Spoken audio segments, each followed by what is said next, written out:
Hi everybody, my name is John. Today in this video, I'm gonna show you how to get donate button in Please Donate. So first you're gonna have to do is go to Roblox, then click on create. On the left hand side, click on creations.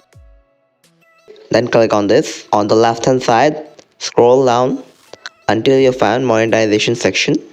Under monetization, click on passes. Then click on create a pass. You can upload whatever image you want. You can name the pass whichever you want. You can also write a description, but it's optional. Then click on create pass. And now your pass has been created, but there's one more step left. Simply click on the pass that you have created. On the left hand side, click on sales. And then click on item for sale. Then you have to price your game pass. You can write whatever price you want. But keep in mind, Roblox takes 30%. And then click on save changes. Now go back to Roblox and let's find an unclaimed booth.